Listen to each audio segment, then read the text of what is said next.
Christina, I'm so glad to have you here today. It has been such a pleasure to get to know you first through the actual Eve community. I remember you popping into the Discord, but then also just discovering your incredible path within the ecosystem, really. And now in your role as, the head or director of funding at Ripple, which I'm really excited. The incubator and the accelerator of actually creating projects within the Ripple ecosystem is fascinating. And you have done everything from being like an adjunct professor, an experience designer, a director of design. Like you really have just incredible background. And I can't wait to dive in and share it with everybody here listening today. So before we get started, I'd love if you could just share a little bit about where you're calling in from and what you're focused on these days. Yeah, I'm based in the Bay Area. That's where I'm calling in from. And a lot of what I'm focused on nowadays is just, working at Ripple and supporting the entrepreneurs and builders on the XRP Ledger ecosystem. And so I think that's a big part of what I'm focused on right now. And on the side, I like dabbling in different communities and DAOs and getting to know like different people within the communities like yourself. So Eve it's been amazing meeting people to hear and look forward to like connecting and collaborating even more. Absolutely. Yeah, I remember you popping in and just being one of the like core contributors. And I think we first met in person finally. I didn't even recognize you because I'm so used to your avatar. Yeah, I know. We just like, oh hey, she's here. I'm gonna go meet her. Oh my God, I finally like put a face It's to the kind of name. amazing seeing people live in person when they're just like a little avatar or like a username, and then you actually see them live. Like, oh my God, you exist, you're real. Exactly. And it really just brings, I feel like, these friendships to the next level. And, just us each witnessing each other, building, experimenting, and navigating, which is not always the easiest space to be in. And especially as women, there aren't always as many of us in the room. So I'm just so grateful to know you and I'm excited to share your story. One of the things I love asking in the same vein is around investment because I think it's a topic we don't always talk about, but we're constantly investing in ourselves through time, energy, money, community. It can mean so many different things. And I love to share just like where people got started because it can be intimidating if you don't have maybe friends or family or people who have helped you navigate the world of investing. So I'd love to hear what was your first ever foray into the concept of investing and in particular, investing in the blockchain space. My first investment was about maybe 10, 12 years ago. And I didn't really know a whole lot about investing at that time. I literally worked with a bunch of coworkers. It was our lunchtime, and some of them started talking about stocks. They started mentioning things like Netflix and Google. And at that time, I'm like, I've heard of those companies, but I didn't really think about, investing in stocks. And just based on that conversation, I went and did a little bit of homework, didn't do a lot of analysis paralysis situation. I just kind of dived right in, opened up a Schwab account and just bought my first few stocks at that time. And I guess it must have been a lucky investment, at that time, essentially, because, those stocks turned out did pretty well, especially now. Right. And so it was me just being curious into stocks in general and what people are saying. I'm like, all right, I'm going to try it. And then button jamming my way through, like, all right, so you push this button to buy this. Okay, this is how it works, right? So taking the same philosophy, especially now when it comes to crypto and blockchain, it was kind of the same thing. Someone started DeFi summer happened. Someone started talking about staking and all these different things. I'm like, what's staking? What's like, what's lending and borrowing? Like, what's compound? And those are the first things I started hearing, and people were talking about it, and then I naturally became curious. And so there I am doing maybe a little bit of research and getting comfortable with the mechanics of things, and then just button jamming. I'm like, all right, I'll just put like maybe $5 and buy a token and then stake it, and then that kind of gave me a perspective of what it means and understood like the returns and things like that. And so those are kind of my first investments in just in general and also in blockchain, just being curious and figuring out my way through by investing a little money and then getting more comfortable and putting more in. I love that word, button jamming. And I also love that you come from such an extensive background in user experience and design, right? Because this industry in general has a horrible reputation for user experience and design. Yeah. And I'm curious your thoughts on that, when you think about Totally agree. I mean, coming from the background of like, what is the user experience? What's the user flow going to be like? That's how I naturally explore apps and products. And I would say when it comes to exploring things on the blockchain and especially, buying, for instance, an NFT and things like that, like the experience could be really improved, right? Like if you were working closely, if there's a designer in there in the beginning as you're building out, your wallet experience or the transactional experience, working closely with developers, I think some of the things could be resolved, right? I think like, naturally button jamming comes with it's fun. It's great because then you get to learn as you go. But when it comes to this space, I would say you have to be careful, right? Not to click on the wrong buttons, right? If you're going to be investing first time or putting money anywhere, just try a little bit first, like 10 cents or something, if that's possible, depending on gas fees, but I don't know, before you like move bigger amounts of money, right? And so I definitely think those educational elements should be out there. I think the user experience and how people onboard into this definitely needs to be out there. And I think there's huge rooms for improvement in this whole realm, right? I think it's getting better though, right? I mean, just where it was like 2 to 3 years ago and where it is now, I think it's a huge improvement, right? I've seen the interfaces change, but I've also seen a lot of, clubs and communities and DAOs like onboard people in a very safe way, just like Eve, right? It's like, hey, this is what a wallet means. This is things you should watch out for, and having this extra onboarding process that I haven't seen in other products in the past. I think it's very helpful. How did you get into this space? What's that journey where you go from, Flash funders and Dreamstart Labs and then somehow end up, founding X Studio and ultimately being a significant leader in the Ripple ecosystem? Yeah, I would say, I've worked in tech most of my career, right? And being in tech means I've got to experience and jump into different industries, right? I started off with gaming and then I worked in social and music. And then, I dived into finance. It's really, really fascinating because every time I dive into a new industry, I get to learn, right? It's like a blank canvas. I don't understand anything. And then when you dive in, you get to learn the process mechanics and all the different knowledge.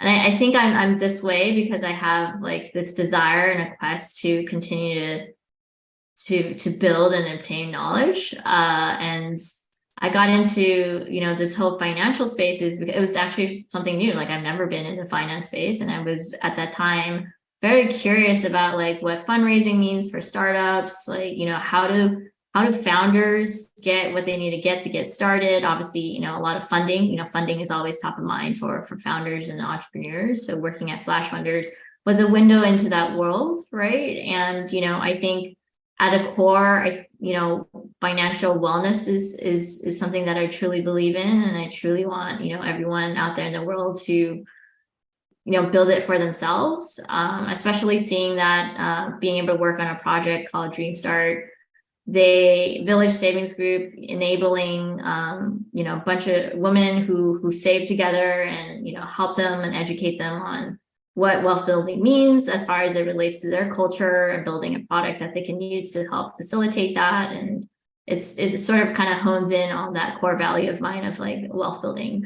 And as far as like jumping into the crypto and blockchain space, it's just like it's just another side of finance, right? It's like, there's so many different things that are going on that are changing, just how people can save and earn money, how they interact with each other, how payments work, what ownership means, especially now with NFTs, as for instance, as a creator, right? What, being able to generate asset and actually show that you own the ownership. And I think there's a lot of new models that will come out with that is very fascinating to me. And I hope it continues to grow in a very positive way, and despite like, all the bad news. But I think there really is something here as far as, helping people, grow and making things easier in the long run. And how did you find Ripple? Like, what was the thought process of joining Ripple of all of the other blockchains in the ecosystem? And maybe you can also explain like what Ripple is and what XRP is for people who may not be familiar. When it comes to being in the tech space for a while, the way I entered into Ripple was through other people that were working on projects there. They're like, hey, we need someone to help XYZ. Can you come in? I actually started off as a contractor, just helping out with a project that they were launching at that time. It was a developer platform. And then, you know, DeFi summer happened and got me even more curious. And then I joined full-time at Ripple. And so Ripple is you know, it's a company that enables crypto technology for businesses. And within there, we have very different lines of businesses, cross-border payments being one of them. We help enable CBDCs for central banks. But we have another part of the business, which is, you know, a lot of the products and the business services that we build leverage XRP, which is a token, and also the XRP Ledger, which is a layer 1 blockchain, right? And so very similar to Ethereum and Solana. And so, you know, us being a company, part of the Ripple being a broader community of XRP Ledger, we contribute back, right? We want to, you know, help the community grow in various ways. And that's kind of like where my role comes in. I lead the funding programs at Ripple. So yes, transition from design, user experience, and then now into like the whole funding world. So essentially Ripple has made a 1 billion XRP commitment to the community.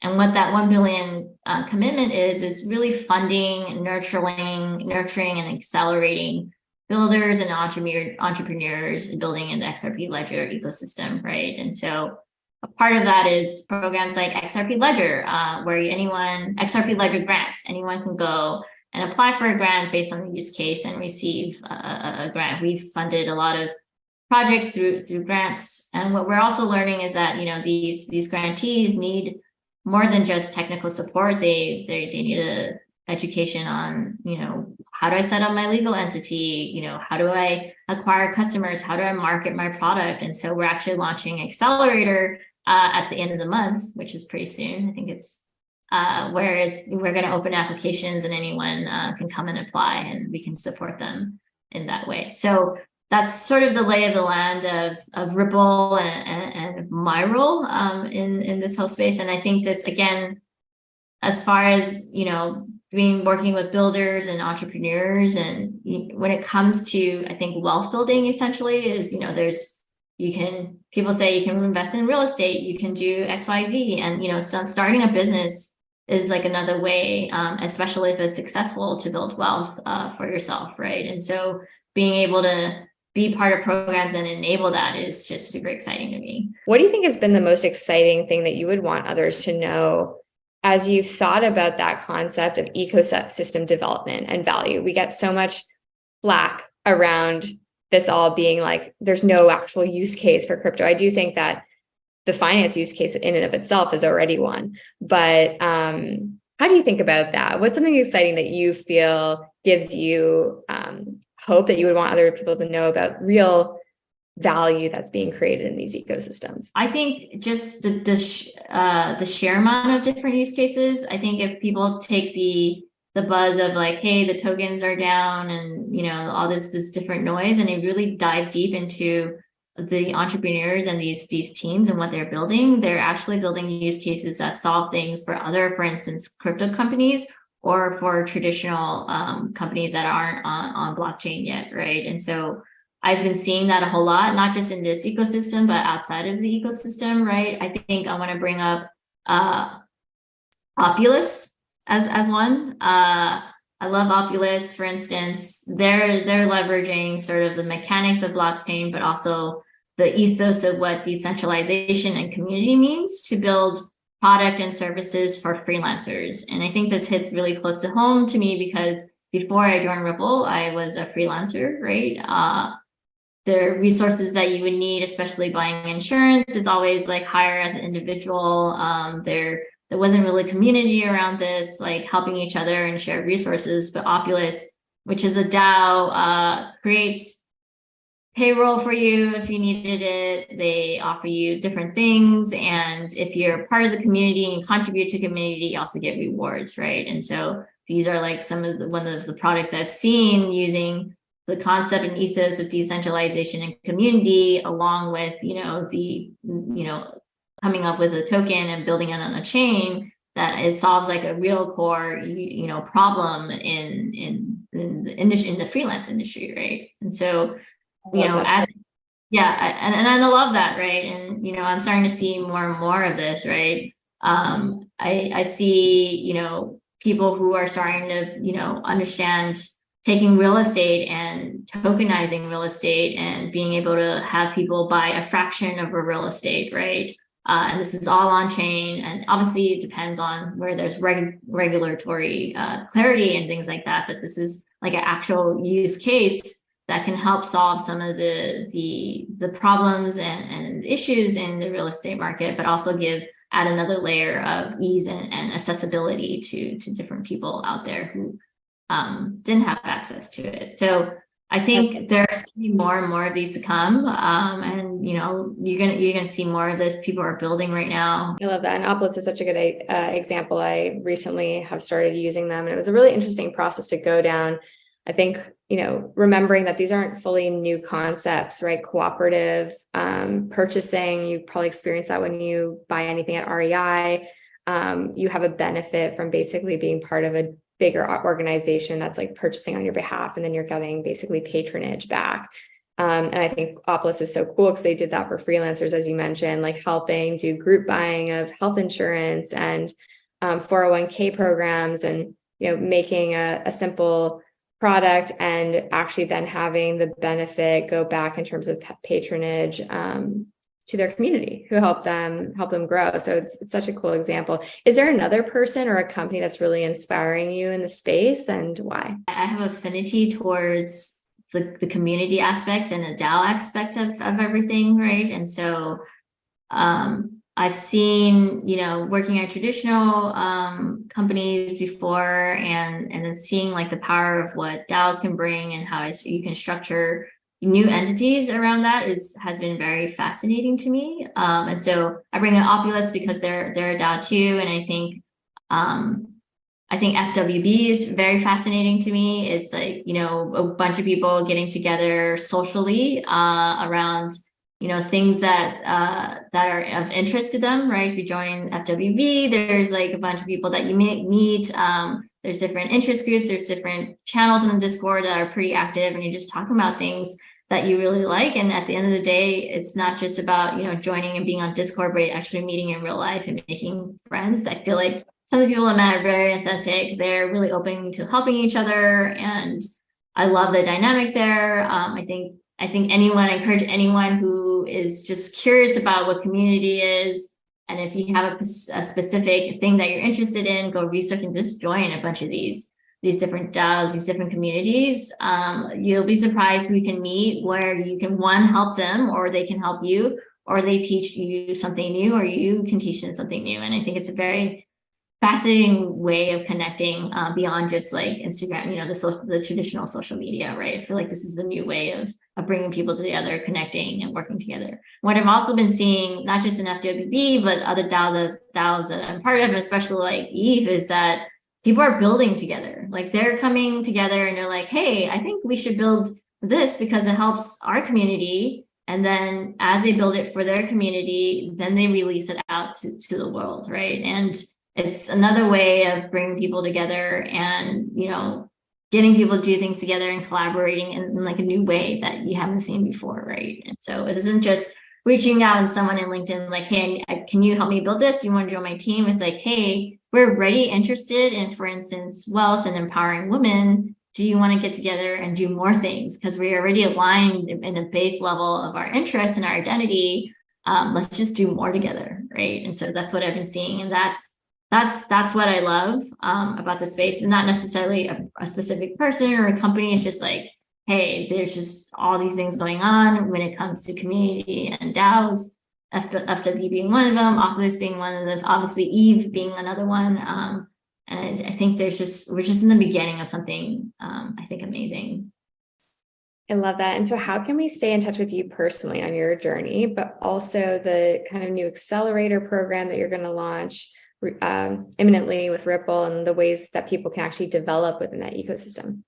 Yeah, so xrpl.org is sort of the main site where you can learn more about the technical aspect of the ledger. Again, Ripple, we leverage that technology. And as far as the grants, there's xrplgrants.org. The accelerator, which is launching at the end of the week, is xrplaccelerator.org. Those are the two places, at least, to the funding programs. We also have a bounties program too, which is something separate. And, I don't have the link top of mind, but that's something I can drop in later too as well. I love it. We'll link all of that in the transcript here for everyone listening. And thank you for everything that you've shared, everything that you're doing, and being such a visionary leader in the space. I so have appreciated this conversation. Yeah, likewise. Thank you so much for chatting. I love connecting and just talking about things related to everything else that's going on in the industry. Likewise. Well, we'll definitely be keeping in touch. Thanks so much, Christina. Well, thank you. Talk to you later.